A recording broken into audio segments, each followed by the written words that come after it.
Welcome to Immigration Review, your weekly source for immigration case law updates and insights. I'm your host, Kevin A. Gregg, back again to review the week's precedential immigration cases, rummaging through the decisions so you don't have to. This podcast is sponsored by Kurzban, Tetzelli & Pratt, also known as KKTP, a law firm where I'm also a partner. Whether you are facing an immigration obstacle, a serious injury, or a legal issue in your business, KKTP will aggressively protect your best interests. This podcast is also sponsored by DocketWise, an all-in-one immigration forms and case management solution trusted by thousands of immigration lawyers across the U.S. I really like DocketWise. It makes immigration applications easy by allowing the clients to provide information through simple online questionnaires that are shareable by text or email and available in multiple languages. Not only that, DocketWise provides a comprehensive group of case management features, including invoicing and calendaring, secure messaging, task management, and a lot more. You can learn all about DocketWise and receive a 10% discount on your subscription by heading to docketwise.com/immigration-review, so they know we sent you. And as always, this show does not constitute legal advice and has no bias other than to keep you up to date and to enable you, my dear colleagues, to excel in court. So, without further ado, let's start the review.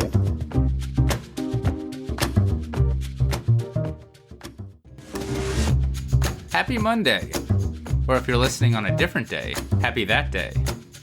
I myself took off Friday, so if a case was published on Friday, don't fret!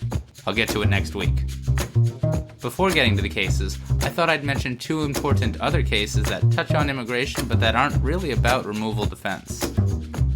First, the Supreme Court shot down another Bivens claim this week in Eckbert v. Boulay, this time a pretty egregious excessive force claim and First Amendment retaliation claim brought against a CBP officer. And second, in National Association of Immigration Judges v. Neal, the First Amendment claims brought by the plaintiff NAIJ were permitted to proceed because the Immigration Judges Union has been decertified. If the union still existed, the claims may have been barred. But because the IJ's union has been decertified, the former union's lawsuit proceeds. Counterintuitive stuff.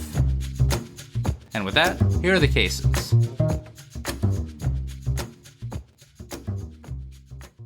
I wanted to start off with USA v. Castillo, published by the Second Circuit on June 8, 2022. This is a pretty complicated case that arises in the federal sentence enhancement context rather than in immigration, so I'm going to be brief.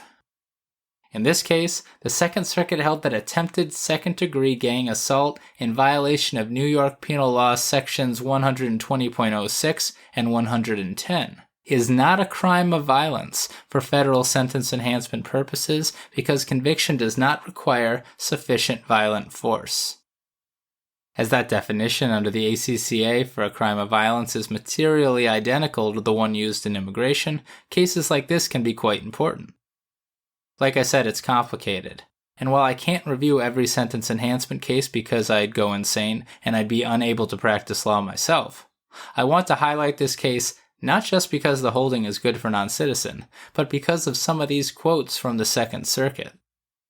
Quote, "Under the categorical approach, the mere intent to use physical force, without more, does not constitute the use, attempted use, or threatened use of physical force." End quote. Put another way, mere attempt with an intent to use the force is insufficient for the crime of violence definition because, quote, "an intent to have the presence and aid of others does not categorically involve the use, attempted use, or threatened use of physical force." End quote. Big holding for attempt-type crimes and the crime of violence definition, which of course for immigration purposes applies to INA Section 11843F, aggravated felonies. And how about this weird thing? Quote, "New York law allows a defendant to plead guilty to a non-existent or legally impossible offense in satisfaction of an indictment that charges a higher offense to facilitate the plea bargaining process and further the policy interests that this process serves." End quote. That appears to be what happened here. It appears that Mr. Castillo was allowed to plead to an attempt crime that, it appears, is literally impossible to commit. Check out this decision in its entirety for more on that. But if that's true in New York, as it certainly appears to be, everyone, well, look hard into your client's statutes of conviction and conviction documents, and work closely with Criminal Defense Counsel in New York on your plea deals. Because I find it quite difficult to believe that any ultimate conviction that is legally impossible to commit will make a non-citizen removable. I don't even know what to do with that. And that is USA v. Castillo.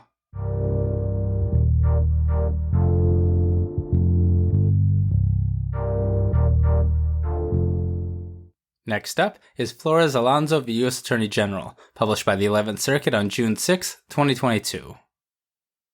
This case is about non-LPR cancellation of removal. Mr. Flores-Alonso is from Mexico and entered the United States without authorization in 2001, and he was placed in removal proceedings after being pulled over in his car.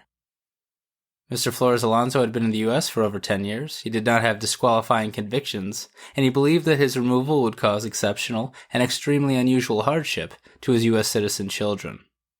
So he applied for non-LPR cancellation of removal under INA Section 240A-B, which also happens to be pretty much the only form of relief that immigration law allows for people like Mr. Flores-Alonso.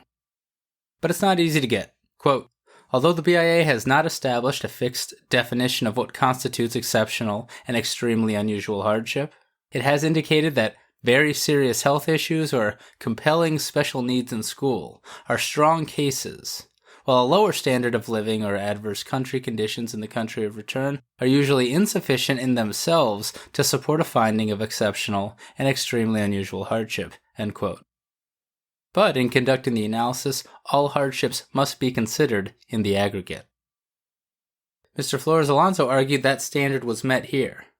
Quote, the loss of financial support to his kids, the fact that his infant son might remain in the United States while his 9-year-old daughter might return to Mexico with him, and the fact that whether his daughter returned to Mexico with him would be dependent on whether his daughter's mother agreed to a formal custody arrangement, end quote.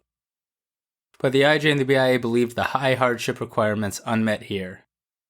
The BIA made it pretty clear, stating that immigration law expects that hardship will occur to the U.S. citizen children of people like Mr. Flores-Alonso, but that immigration law is okay with that. The 11th Circuit affirmed the BIA.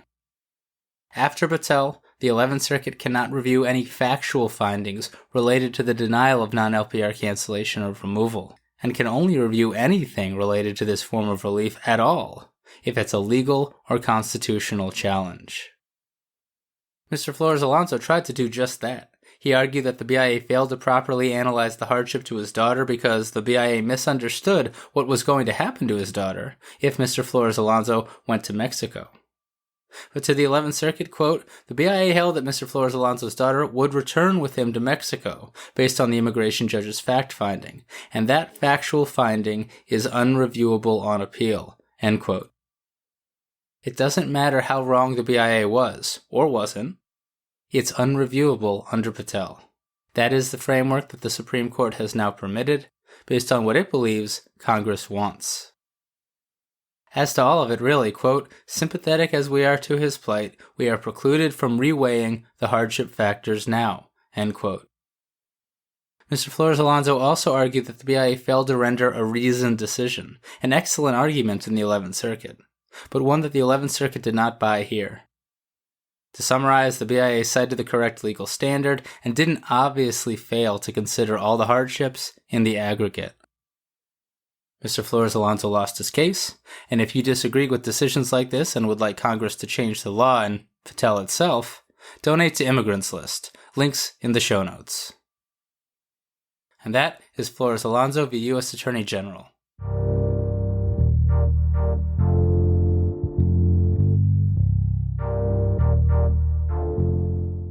Next is Vasquez-Borjas v. Garland, published by the 9th Circuit on June 6, 2022.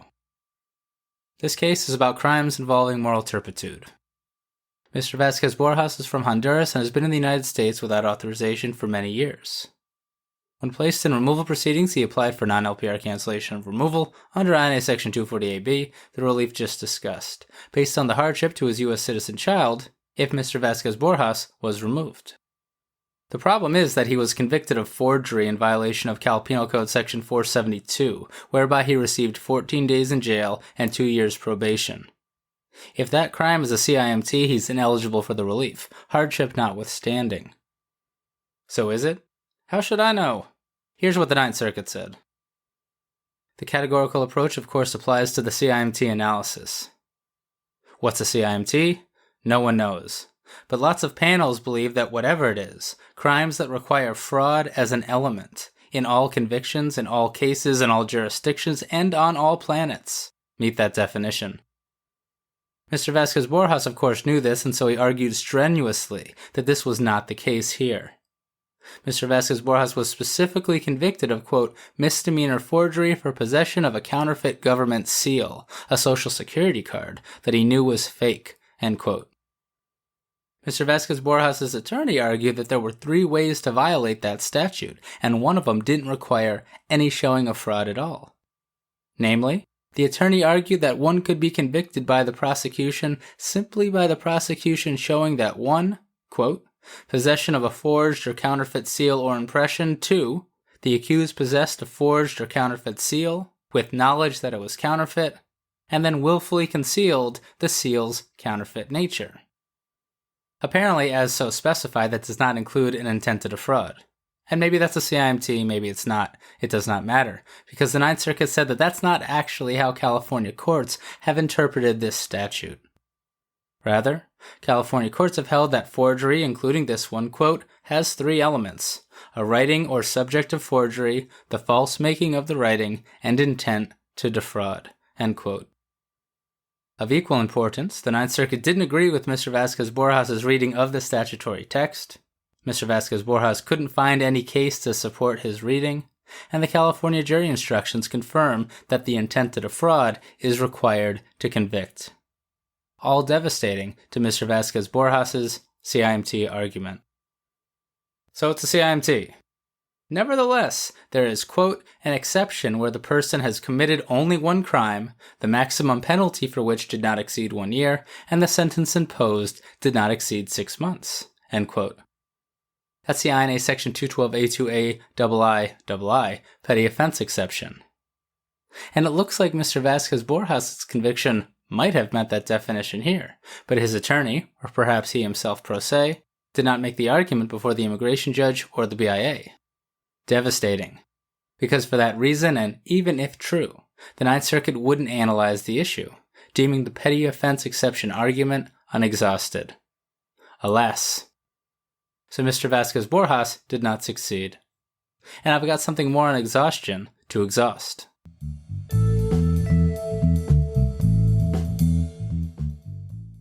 Counsel put up quite the fight on the exhaustion issue.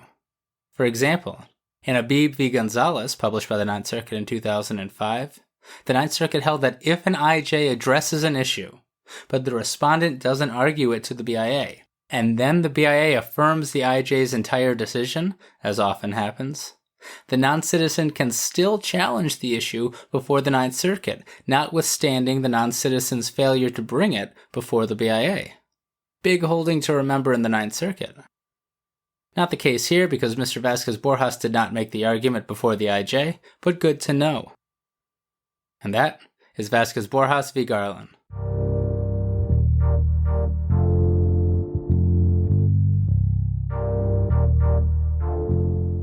Sticking with the Ninth Circuit, we have Mendoza-Garcia v. Garland, published by the Ninth on June 10, 2022. This is a complicated one about aggravated felony theft offenses. Mr. Mendoza-Garcia is a longtime lawful permanent resident from Mexico. In 2016, he was convicted of first-degree burglary of a dwelling under Oregon Revised Statute Section 164.225. If that's an aggravated felony, it makes him removable. Now, right off the bat, we know it's not an aggravated felony crime of violence under 101A43F, as many such crimes used to be under 18 U.S.C. Section 16B. Because in Sessions v. DeMaya, the Supreme Court held that Section 16B was unconstitutional. So one hurdle avoided. The Oregon burglary statute isn't going to be a crime of violence type aggravated felony. But it could still be an aggravated felony under INA Section 101A43G, a theft or burglary offense with a sentence to at least 1 year imprisonment. It seems that Mr. Mendoza-Garcia has the 1 year sentence to a term of imprisonment, which makes this case mostly about whether the elements of the Oregon offense match the definition of a theft or burglary type aggravated felony, which of course requires application of the categorical approach. Now, Mr. Mendoza-Garcia definitely had an argument that the crime doesn't meet that definition. After all, in the United States v. Cisneros, the Ninth Circuit held that Oregon first-degree burglary, this very statute, is not a categorical match to generic burglary, because the definition of building used in the statute includes non-permanent and immobile structures, such as booths, vehicles, boats, or aircrafts. And burglary of those types of structures are not really within the generic federal definition of burglary, as the Supreme Court has explained in the past. That means that Oregon criminalizes more types of burglary than does the federal government, and so the Oregon conviction is not a categorical match to an aggravated felony theft offense. That's what the Ninth Circuit said in Cisneros. The problem is that 2 years later in the United States v. Stitt, the Supreme Court held that, quote, the inclusion of non-permanent structures designed or adapted for overnight use does not expand a statute beyond the definition of generic burglary, end quote. That seems to be a rationale similar to that relied upon in Cisneros, so it's definitely potentially undermining of the rationale in Cisneros. In many cases, that doesn't matter. Cisneros is a published Ninth Circuit opinion, and Ninth Circuit panels can't overrule other Ninth Circuit panels. However, if a Ninth Circuit panel believes that the Supreme Court has so undermined a prior panel decision that the two decisions have become, quote, irreconcilable, end quote, well then, the new panel must follow the Supreme Court. That's what the Ninth Circuit panel held here. Stitt is irreconcilable with Cisneros, and so Stitt must be followed, and not Cisneros. Okay. Now, as discussed on episode 50, in Diaz-Flores v. Garland, another Ninth Circuit panel explained that this Oregon statute is actually divisible into two separate crimes. The first is burglary of a dwelling with an intent to commit a crime, and the second is burglary of a non-dwelling with an intent to commit a crime plus some aggravating factor. I haven't read Diaz-Flores in a minute, but combined with what they're saying here about Cisneros and Stitt, it would appear that the first way of committing this crime, the burglary of a dwelling, is gonna match the definition of a burglary-typed aggravated felony, because now, Oregon's definition of a dwelling is not broader than the federal definition of dwellings for burglary purposes. That's what happens when we're following Stitt rather than Cisneros. And true to form, that's what the Ninth Circuit made clear in this decision. Oregon's definition of a dwelling is materially identical to the federal generic definition, as explained by the Supreme Court. That's the main holding here, to be honest with you, but the rationale is important. In addition to Stitt, it looks like it comes down to whether the non-traditional dwellings that can be burglarized in Oregon, like boats, will nevertheless satisfy the federal generic definition of burglary if those dwellings are sufficiently occupied. If those dwellings are not occupied much, then maybe Oregon's definition of a dwelling would be broader than the federal definition. But the requirement in Oregon of such structures that they have, quote, adaptation for overnight accommodation, forecloses the applicability of the statute to vehicles or structures that might provide occasional shelter, despite being designed for other purposes, such as a car in which a homeless person occasionally sleeps, end quote. So Oregon is making clear that these non-traditional structures must be occupied at least intermittently to constitute a dwelling for purposes of the Oregon definition. And that is substantially similar to the federal definition of a dwelling. Nor is there a, quote, realistic probability that Oregon courts would extend first-degree burglary to curtilages or separate buildings, end quote, on a property. Take me back to one Ellen bar study with curtilage rearing its ugly head. Good luck on the bar, by the way, recent law school grads. Finally, to conclude on the rationale with this whole dwelling thing, both Oregon and the feds require that the burglar have an intent to commit a crime once inside the dwelling. That seals the analysis. The first way to commit an Oregon burglary matches the federal burglary definition used at INA Section 101A43G. That makes it an aggravated felony. Not for nothing, though, the second way to violate the statute, the burglary of a non-dwelling, would appear to be overbroad, and so would not likely satisfy the aggravated felony definition. The question then for Mr. Mendoza-Garcia is, which burglary did he do? The first kind or the second kind? We can look and see using the modified categorical approach because, as the Ninth Circuit held in Diaz-Flores, the statute is divisible into these two separate crimes. And it doesn't look like the prosecution charged it with specificity, something that itself indicates non-divisibility, but that ship has already sailed with Diaz-Flores. Nonetheless, in his plea agreement, Mr. Mendoza-Garcia admitted that, quote, I unlawfully and knowingly entered and remained in an occupied dwelling with the intent to commit the crime of theft therein, end quote. That satisfied the Ninth Circuit that Mr. Mendoza-Garcia had been convicted of the first type of burglary. With an aggravated felony finding, Mr. Mendoza-Garcia is barred from most relief from removal, including the asylum he applied for. But it doesn't per se bar withholding of removal unless the imprisonment term is at least 5 years, and that wasn't the case here. Where that's not the case, there is a required 3-step analysis for IJs to determine whether the crime is particularly serious, such that withholding of removal is barred. Specifically, an IJ must consider 1, quote, the nature of the conviction, 2, the type of sentence imposed, and 3, the circumstances and underlying facts of the conviction, end quote. In this case, the IJ made those findings, but on appeal to the BIA, it appears that the BIA, instead of reviewing the IJ's findings de novo as the BIA must, quote, applied a presumption that the conviction was a particularly serious crime and required him to rebut this presumption, end quote. To the Ninth Circuit, that's totally wrong. The BIA must conduct a case-by-case analysis of the crime using the 3-factor test, and nothing, not even murder it would seem, quote, is exempt from this multi-factor analysis based solely on the elements of the offense, end quote. Word. The Ninth Circuit did affirm denial of cat deferral, though, but the case was remanded for the withholding of removal issue. Congratulations Nancy Alexander for petitioner, and Carrie Hong and many exceptional law students for contributing to Ayla's amicus. I know you didn't get the full win you wanted, but still a remand. And just to clarify,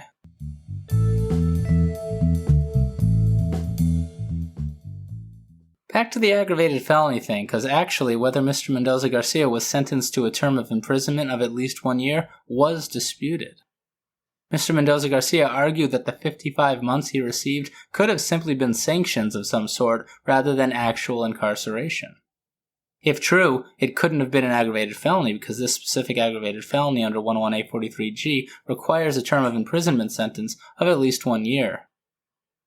Unfortunately for Mr. Mendoza-Garcia, apparently under Oregon law, for sentences like this, the 55 months that he received constitutes a sentence to incarceration. I don't know, there seems to be an easier way for the Ninth Circuit to have resolved this dispute. Was Mr. Mendoza-Garcia incarcerated or not? But maybe I'm missing something, and in any event, the phrase term of imprisonment gets a bit weird under immigration law. And that is Mendoza-Garcia v. Garland.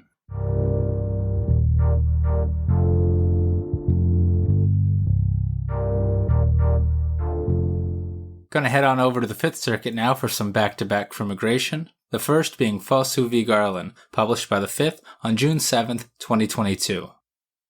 This case is about aggravated felonies. Mr. Fosu is a lawful permanent resident from Ghana.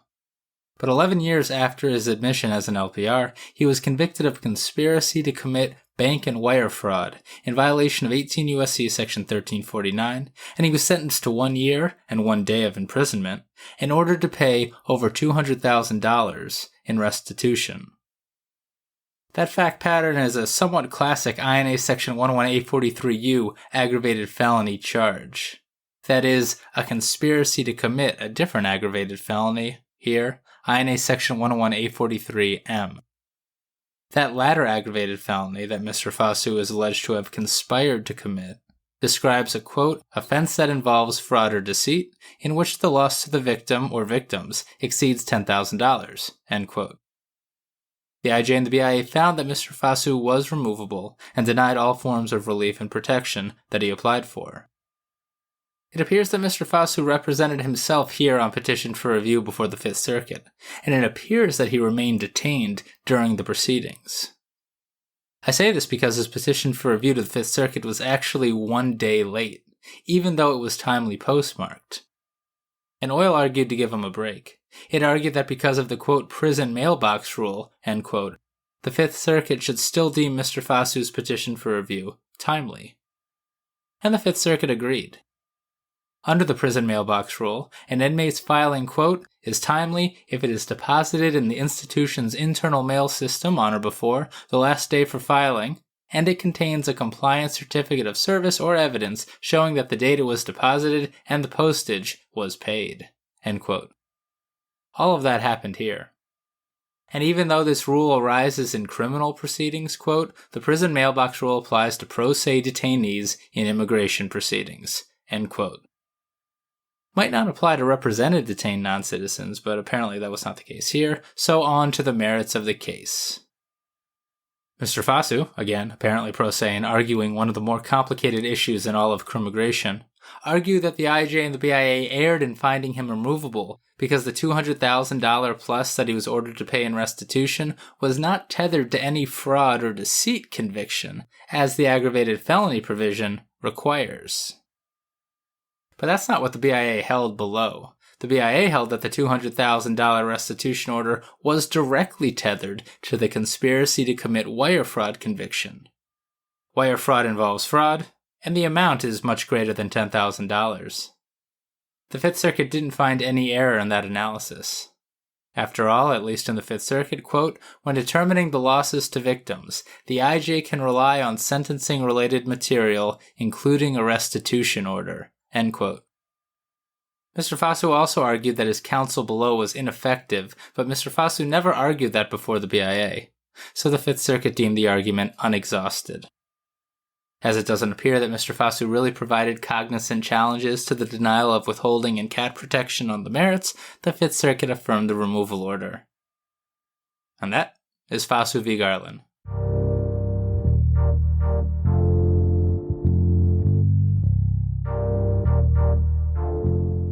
That leaves us with Monsoniem v. Garland, published by the Fifth Circuit on June 7, 2022. This case is primarily about divisibility. Mr. Monsoniem is from Nigeria and entered the United States as a lawful permanent resident in 2009. He likely did other things while he was here, but also in 2017, he was convicted of the felony offense of injury to a child in violation of Texas Penal Code Section 22.04, subsection A3. DHS placed him in removal proceedings, arguing that he should lose his green card because the crime qualified as a crime of child abuse, child abandonment, or child neglect, in violation of INA Section 237 A2EI. Mr. Monsoniem moved to terminate his proceedings, arguing that his offense didn't qualify and he should be able to keep his green card.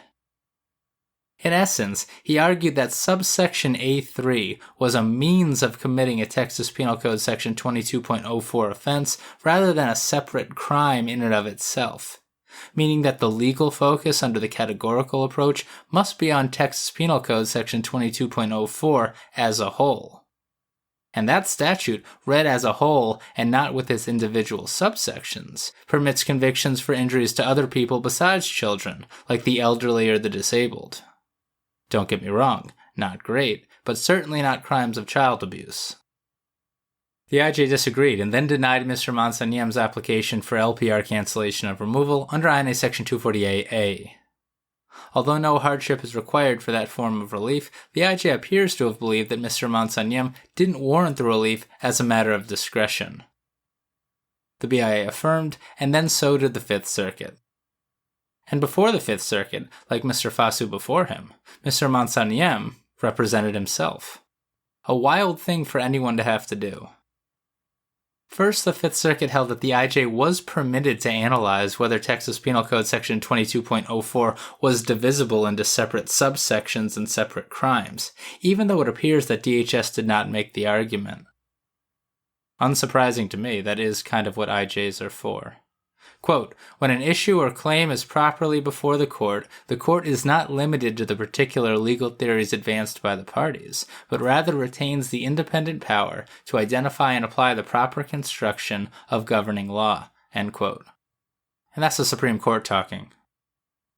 The Fifth Circuit also agreed with the IJ and the BIA. Texas Penal Code Section 22.04 is divisible into separate crimes, meaning that subsection A3 is separate from, say, a subsection A2 offense, meaning that the focus is on subsection A3 rather than Texas Penal Code Section 22.04 as a whole and as Mr. Monsagnem argued and wanted.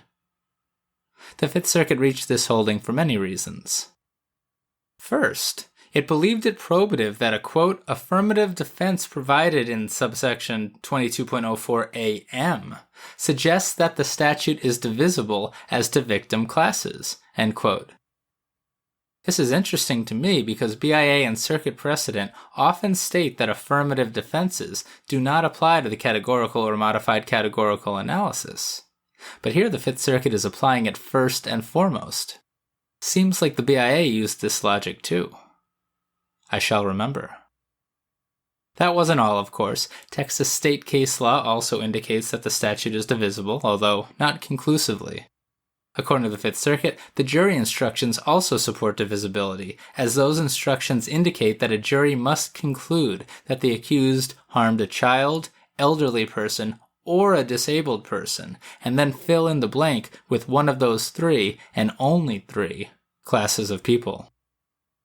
But still the Fifth Circuit wasn't entirely convinced.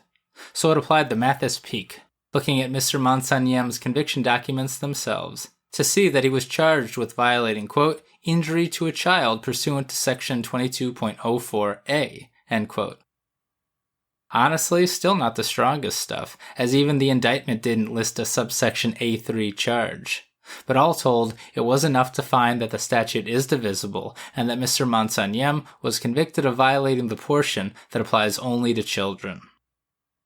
So to summarize, even though Texas Penal Code Section 22.04 as a whole is broader than the immigration definition of child abuse because it permits injury to elderly people and the disabled, it doesn't matter because the statute is divisible. Mr. Monsagnem was convicted of a subsection A3 offense, and that subsection only applies to harm to children.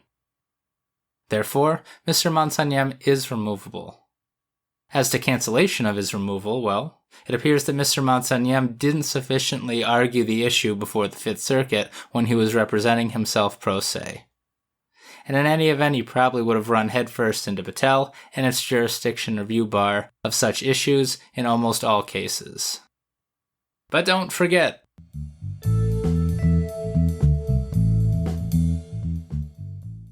if Mr. Monsagnem had an attorney, and if of course a case exists in Texas case law, Mr. Monsagnem could have won if he could have presented the Fifth Circuit with evidence that Texas prosecutes Texas Penal Code Section 22.04 without always requiring a jury to identify the class of victim. That's the realistic probability test, and who knows, maybe it actually applies to this statute. Undiscussed in this case. And that is Monsagnem v. Garland.